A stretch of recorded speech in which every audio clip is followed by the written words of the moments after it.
Hello dear students, welcome to my YouTube channel Engineering Study Point. In this lecture I am going to discuss one of the topic which is impulse function or delta function. This is a very important function which is denoted by del of t. Del of t is called as impulse function और delta function.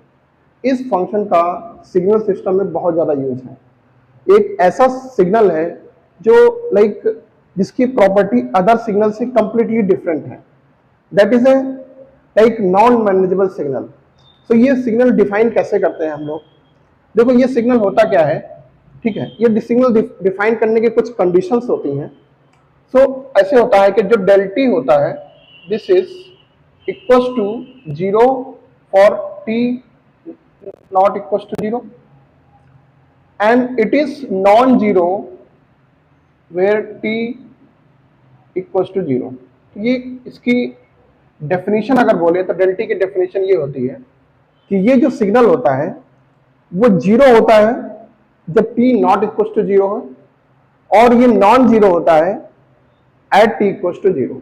Okay, तो कहने का मतलब ये अगर हम graphically देखें तो डेल टी का ग्राफ कुछ ऐसे बनता है. ये डेल टी फंक्शन है that is t. Del t कुछ ऐसे बनता है. मतलब डेल टी क्या होता है. देखो del t t equals to 0 पे कुछ इसकी वैल्यू है जो नॉन जीरो है. ठीक है, अब वो क्या है, वैल्यू है कि एरिया है, उसके बाद में डिस्कस करेंगे. टी इक्वल्स टू 0 पे देखो इसकी वैल्यू सिर्फ है और t equals to non zero पे मतलब 1 पे 2 पे 3 पे 4 पे -1 -2 -3 -4 उस हर पॉइंट पे वैल्यू क्या है, 0 है. लेकिन ये सिग्नल मैनेजेबल नहीं है. क्यों मैनेजेबल नहीं है? क्योंकि t इक्वल्स टू 0 पे वैल्यू नॉट 0 है. t इक्वल्स टू 0 पे वैल्यू जो है वो 0 नहीं है, 0 के अलावा कुछ है. अब 0 के अलावा कुछ भी हो सकती है, हो सकता है 1 हो, 2 हो, 3 हो, इनफाइनाइट हो, कैन बी एनी वैल्यू. तो t इक्वल्स टू 0 पे कुछ भी हो सकता है. तो हम कुछ कह नहीं सकते कि t इक्वल्स टू 0 पे क्या होगी वैल्यू. तो इसलिए ये जो डेल टी होता है वो मैनेजेबल नहीं होता है. तो कैसे मैनेजेबल होता है? सिर्फ एक कंडीशन पर मैनेजेबल होता है. कंडीशन क्या होती है कि जो इसका एरिया होना चाहिए -∞ to infinity del of t d t equals to 1. -∞ To infinity del t d t equals to 1. मतलब इसका जो एरिया क्या होना चाहिए, 1 होना चाहिए. तो ये कंडीशन तब ये सिग्नल क्या होगा, मैनेजेबल होगा. तब ये सिग्नल क्या होगा, मैनेजेबल होगा. अब हम लोग इसके डिफरेंट क्वेश्चन डिस्कस करेंगे जो कि एग्जाम में आते हैं और इसकी मेन थ्योरी डिस्कस करेंगे कि आया कहां से ये सिग्नल. ओके, देखो जो डेल टी सिग्नल होता है उसकी कोई डायरेक्टली डेफिनेशन नहीं होती है. ये पर्टिकुलरली खुद से डिफाइन नहीं होता है. लेकिन इस सिग्नल को डिफरेंट सिग्नल से मैनेज. मान लो कोई सिग्नल है तो हम किसी भी सिग्नल पे प्रॉपर्टी लगा सकते हैं, टाइम शिफ्ट प्रॉपर्टी या फिर स्केलिंग प्रॉपर्टी लगा सकते हैं. बट इस डेल टी में हम स्केलिंग प्रॉपर्टी कैसे लगाएंगे, कैसे हम लोग देखेंगे. तो ये जो सिग्नल डेल टी होता है ये जो मैनेज होता है डिफरेंट वैरायटी ऑफ सिग्नल से. उस सिग्नल से मैनेज होता है. मान लो कोई सिग्नल एफ टी है, अगर उस सिग्नल का कुछ ऐसे हो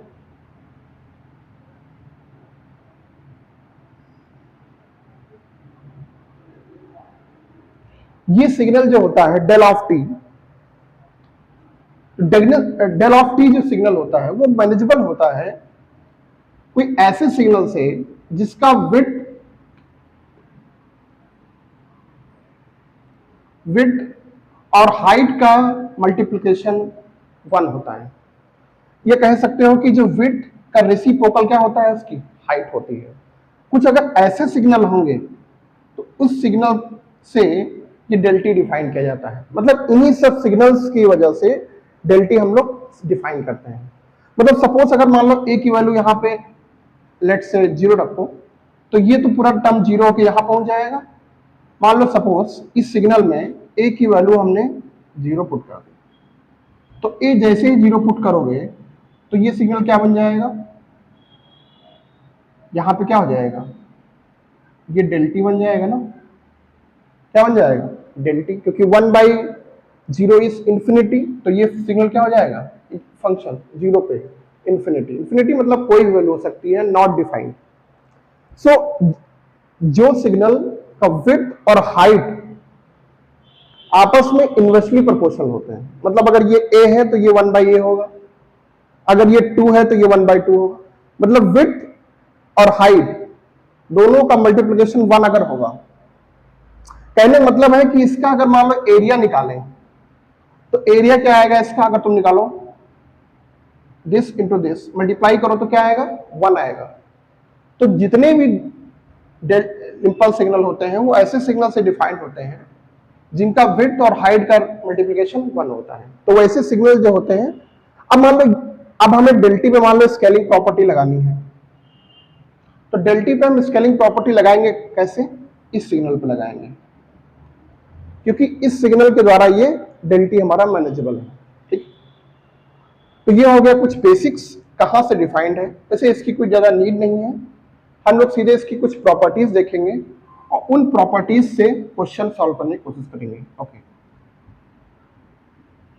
तो अब हम लोग देखते हैं तो क्या इसका डेफिनेशन क्या है कि इसका एरिया क्या होता है 1 होता है। ठीक है, इसका minus infinity to infinity del of t d t equal to 1 होता है। That is the definition of del of t signal. Okay, now will discuss the some of the properties of this impulse function.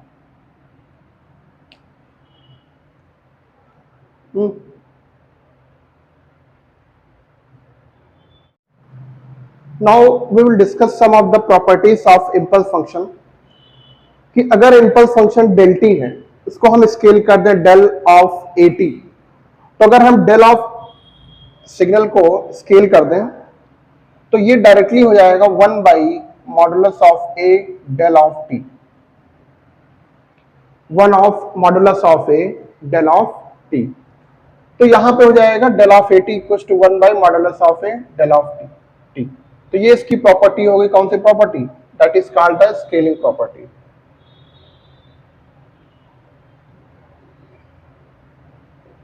Scaling property, a की value positive हो या negative हो, यहाँ पे positive में ही आएगा।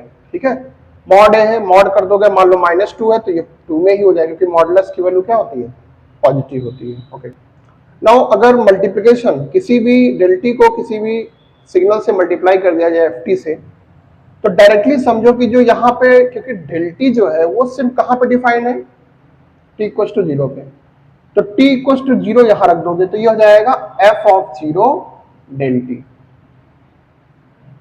f ऑफ 0 डेल टी, मतलब यहां पे t इक्वल टू क्या हो जाएगा 0 हो जाएगा। ठीक, ओके, यहां पे देखो, अब यहां डेल t माइनस ए है, तो यहां पे इसको ये 0 होगा, t minus a equal to 0, तो t इक्वल टू क्या आएगा, a आएगा, तो इसकी जगह पे क्या हो जाएगा f a into del t minus a, f a into del t minus a. अगर कोई सिग्नल एफ टी मल्टीप्लाई है डेल टी माइनस ए से, तो ये ए यहां पे चला जाएगा, तो प्लस होता तो यहां माइनस हो जाता। ठीक है, तो कुछ ऐसा बने। ऐसा क्यों होता है, ऐसा समझ लो कि मान लो तुम्हारा कोई सिग्नल है एफ टी, ठीक है, मान लो ये सिग्नल है एफ टी, और तुमने इसको, अच्छा डेल टी माइनस ए मतलब डेल टी को ए शिफ्ट कर दिया, मतलब यहां पे होगा, ये तुम्हारा सिग्नल होगा del of T minus a. अगर इन दोनों को मल्टीप्लाई करोगे तो ये सिर्फ अदर वैल्यू सब 0 है, सिर्फ यही तो आएगा यहाँ पे, तो सिर्फ इसी वाले वैल्यू मिलेगी मुझे, और सब दिस इंटू 0 हो जाएगा, सब 0 हो जाएगा। तो इसका मतलब, कहने का मतलब है कि सिर्फ और सिर्फ मुझे यही पॉइंट मिलेगा एफ टी, मतलब टी का ए की value t equal to a f t में पुट कर देंगे, तो क्या हो जाएगा f a del t minus a, तो कुछ ऐसा होगा। ओके, तो ये हो गई एक प्रॉपर्टी। एक प्रॉपर्टी ये है कि अगर इंटीग्रेशन करें minus infinity to infinity f t del t d t, कुछ ऐसा अगर डिफरेंशिएशन कर रहे हैं। ठीक है, अच्छा तुम्हें पता है कि अगर कोई फंक्शन मल्टीप्लाई कर रहे हैं, इसको ऐसे कर सॉल्व कर देख सकते हैं कि अगर हम मल्टीप्लाई कर रहे हैं तो तुम्हें पता है मल्टीप्लाई करने पे क्या हो जाएगा f0, ये क्या हो जाएगा minus infinity to infinity f0 del t dt, क्योंकि ft और del t क्या है f0 और del t, तो f0 del t, f0 constant है उसे बाहर कर लो तो क्या बचा del of t dt, del of t और dt इसकी वैल्यू क्या हो गई, हमने बताया था minus infinity to infinity del t क्या होता है dt 1 होता है, तो ये क्या हो गया f0। इसका मतलब इसकी वैल्यू डायरेक्टली क्या लिख सकते हैं हम लोग सीधे f0 लिख सकते हैं, ठीक है। मतलब कोई भी फंक्शन मल्टीप्लाई है del t से और इंटीग्रेट कर दिया जाए तो उसकी वैल्यू क्या होगी,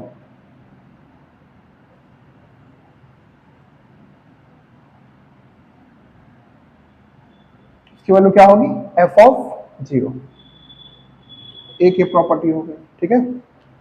अब हम लोग डिस्कस करेंगे इसकी अनदर प्रॉपर्टी, जैसे कि एक प्रॉपर्टी है इसकी, अगर सपोज ऐसे लिखा हो minus infinity to infinity ft del t minus a dt, तब यहां पर मैंने भी डिस्कस किया था कि कुछ ऐसा लिखा है तो इसकी जगह पे हो जाएगा minus infinity to infinity f of a del t minus a dt, ठीक है। तो एफ ए तो कांस्टेंट है बाहर आ जाएगा,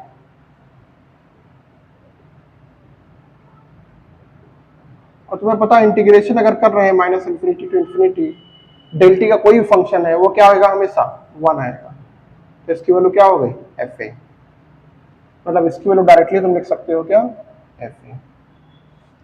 तो एक ये भी बहुत इंपॉर्टेंट प्रॉपर्टी बन जाती है इम्पल्स फंक्शन की। तो ये कुछ प्रॉपर्टीज है इम्पल्स फंक्शन की। अब हम लोग इसके क्वेश्चन देखेंगे जो कि एग्जाम में ज्यादा आते हैं, ठीक है। तो we will focus on the questions, तो दीज आर सम प्रॉपर्टीज। अब हम लोग क्वेश्चन देखते हैं one by one, okay.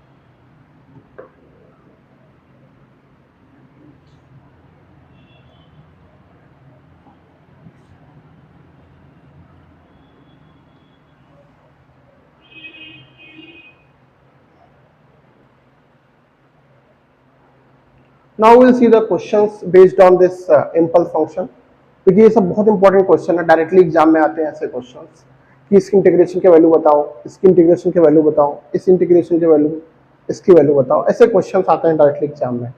Now you see integration cos t del t dt ऐसा लिखा हुआ है।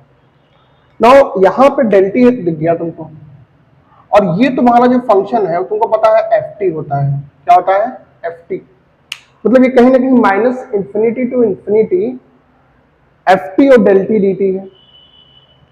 तो del t अगर है तो t इक्वल टू 0 डायरेक्टली यहां पर रख देंगे, f0 हो जाएगा।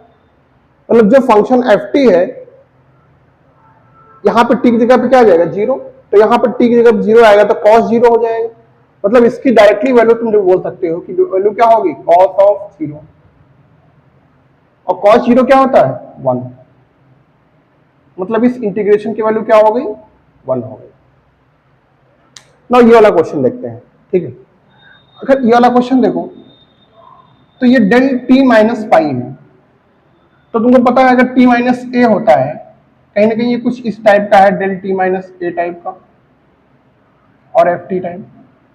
तो मैंने बताया था अगर ऐसा दिया है तो डायरेक्टली क्या हो जाता है एफ ए हो जाता है, मतलब यहाँ पे t की जगह पे क्या हो जाएगा t माइनस पाई है तो यहाँ पे t की जगह पे क्या हो जाएगा पाई हो जाएगा। तो डायरेक्टली इसको हम लिख सकते हैं sine pi minus pi by 2, और साइन टी की जगह पे पाई हो गया, तो sine pi minus pi by 2 क्या होगा पाई बाई 2, और पाई बाई 2 90, तो साइन 90 क्या होता है 1, इसका भी आंसर क्या आ गया 1 आ गया। अब ये वाला क्वेश्चन देखते हैं, यहां पे माइनस इन्फिनिटी टू इन्फिनिटी है, del t minus pi by 2 है और del 3t माइनस पाई है। अच्छा पहले ये वाला क्वेश्चन देखते हैं फिर इस पे आते हैं। ये वाला क्वेश्चन देखते हैं। इस क्वेश्चन में क्या है कि +2 टू +5 है और del t है dt है। अच्छा, डायरेक्टली तुम लोग देखोगे, अगर यहाँ लिमिट -∞ टू ∞ होगी, मतलब ये del t इस इंटीग्रेशन के बीच में आनी चाहिए। del t क्या होता है एक्चुअली?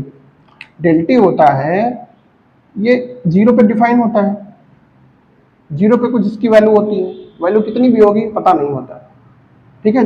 0 पे नॉन जीरो होता है और जगह पे क्या होता है, ये 0 होता है। तो ये -∞ टू ∞ की लिमिट के अंदर है, लेकिन अगर हम 2 से 5 की बात करेंगे तो 2 यहां आएगा और 5 यहां आएगा, 5 लगभग आगे आएगा ना इसके। क्या 2 से 5 के बीच में del t है?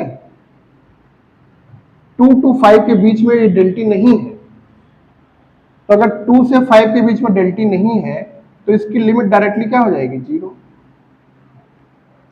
मतलब डायरेक्टली हम लोग इसको नहीं कर सकते, क्योंकि ये del t -∞ टू ∞ के बीच में।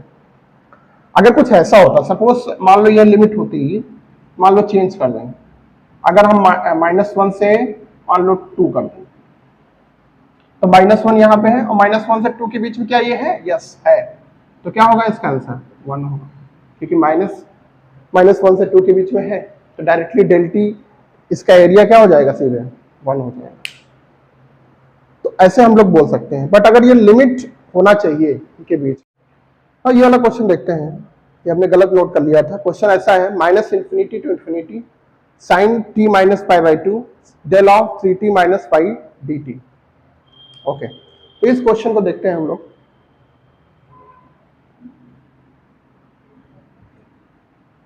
ओके, सी यहां पे सबसे पहले देखो, डायरेक्टली पहले ये स्केलिंग फैक्टर भी लगा हुआ है, तो सबसे पहले इसको थोड़ा हम चेंज कर लेंगे। इसको कुछ हम ऐसे लिख सकते हैं, -∞ टू ∞ sin t - π/2, और ये हम मान लो इसमें del 3 हम कॉमन ले लें यहाँ पे, तो बन जाएगा t - π/3, कुछ ऐसा बन जाएगा। अच्छा बताओ, यहाँ पे del ऑफ 80 टाइप का है, मतलब कुछ ना कुछ स्केलिंग फैक्टर लगा हुआ है। तुमको पता है जो भी स्केलिंग फैक्टर लगा होता है वो कहाँ जाता है, बाहर आ जाता है। मतलब इसको हम ऐसे ले सकते हैं, -∞ टू ∞, और ये 3 का क्या 1/3 बाहर आ जाएगा, तो मतलब यहाँ पे 1/3 हम लोग बाहर लिख सकते हैं, मतलब ये 1/3 बाहर आ गया।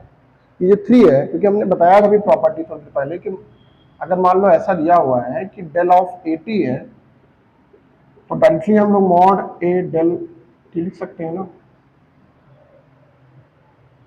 डायरेक्टली हम लोग स्केलिंग फैक्टर को बाहर ला सकते हैं, तो यहाँ पे 3 को हम बाहर लाए तो 1/3 बाहर आ जाएगा, तो क्या बचेगा, sin t - π/2 del t - π/3 dt, यही बचेगा ना।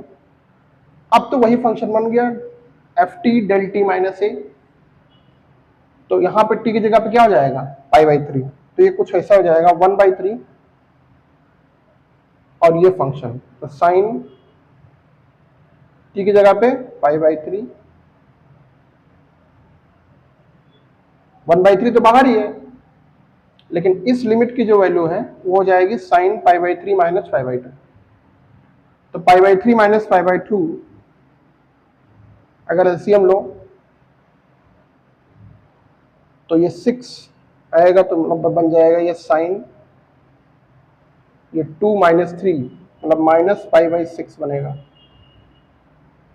Sign of -π/6।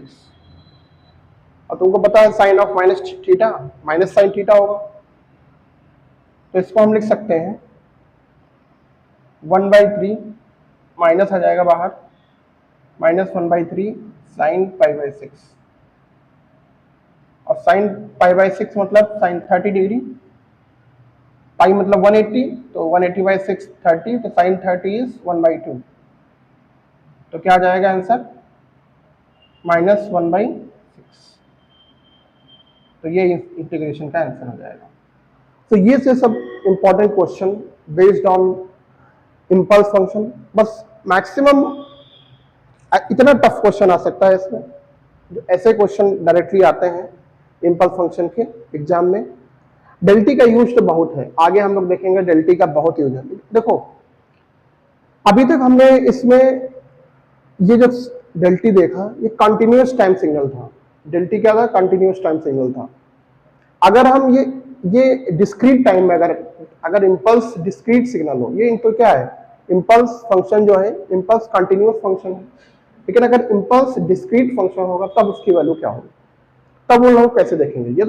ये तो कंटिन्यूअस है, तो कंटिन्यूअस का हम लोग डिस्कस कर रहे थे।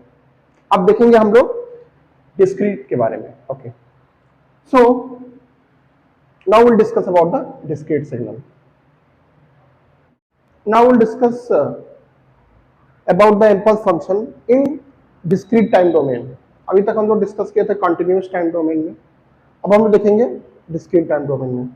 देखो डिस्क्रीट टाइम डोमेन में क्या होता है कि डिस्क्रीट सिग्नल क्या सिग्नल होता है, जिसमें सब ईच एंड एवरी वैल्यू सिर्फ इंटीजर वैल्यू देखते हैं, 1 2 3 4 5 -1 -2 -3, सिर्फ डिस्क्रीट वैल्यूज होती हैं, मतलब इंटीजर वैल्यू होती हैं। लेकिन कंटिन्यूअस में सभी वैल्यू होती हैं, बट डिस्क्रीट में सिर्फ और सिर्फ इंटीजर्स वैल्यू होती हैं। ठीक है, डिस्क्रीट कंटिन्यूअस में क्या 1.1 1.2 1.3 मतलब all possible value on the number line, but discrete में सिर्फ ये डिस्क्रीट वैल्यू होंगी। ठीक है, अब अगर बात करें कि कैसे डेल एन डिफाइन होगा, तो डेल एन क्या होता है? देखो यहां पे थोड़ा सा चेंज होता है। डेल एन जो होता है वो t इक्वल्स टू 0 पे वैल्यू उसकी 1 होती है, और t equals to non zero पे तुमको पता ही है 0 होता है। मतलब t इक्वल्स टू 0 पे इसकी जो वैल्यू होती है वो क्या होती है? 1 होती है। याद रखना, डेल एन की वैल्यू t इक्वल्स टू 0 पे क्या होती है? 1 होती है। वहां क्या था कि t इक्वल्स टू 0 पे वैल्यू 0 नहीं थी, नॉन जीरो थी, मतलब कोई वैल्यू हो सकती है। ठीक है, बट यहां पे t इक्वल्स टू 0 पे क्या होती है? 1 होती है। देखो ये जो डेटा आता है ये हमारा होता है non uniform sampling, non uniform sampling से आता है। और जो वो हम लोग डिस्कस करते थे कंटिन्यूअस वाले में, वो क्या होता था? यूनिफॉर्म सैंपलिंग से आता था। तो ये नॉन यूनिफॉर्म सैंपलिंग से होता है, वो यूनिफॉर्म सैंपलिंग से आता था। तो इसलिए हम जब भी डेल एन का यूज करेंगे आगे, तो मान लेते हैं कि t इक्वल्स टू 0 पे वैल्यू क्या होती है? 1 होती है, वैल्यू 1 होती है, ना कि एरिया। ठीक है, तो इसमें एरिया कोई लॉजिक नहीं है, सिर्फ और सिर्फ क्या होती है? वैल्यू 1 होती है। ठीक है, तो ये कुछ इंपल्स की प्रॉपर्टीज हो गई, क्योंकि इसमें भी इसका तुमको यूज पता होना चाहिए कि क्या डेफिनेशन होती है। सो in this lecture I have discussed all the questions, all the concepts, all the properties related to the impulse function। और impulse function से जितने भी क्वेश्चंस होंगे, इस वीडियो को अगर कंप्लीटली देख लोगे तो पूरा कॉन्सेप्ट क्लियर हो जाएगा, और ये काफ़ी हेल्पफुल होगा बहुत सारे एग्जामिनेशन में, और इसका काफ़ी यूज भी है आगे। आगे जितना भी हम लोग टॉपिक देखेंगे उसमें डेल टी का और डेल एन का बहुत यूज है। एक ये एक अनप्रेडिक्टेबल सिग्नल है जिसकी प्रॉपर्टी अदर सिग्नल से बिल्कुल डिफरेंट है। तो ये वीडियो यहीं पे खत्म होता है। अगर ये वीडियो पसंद आया हो तो लाइक करो, शेयर करो और सब्सक्राइब करो। Thank you very much.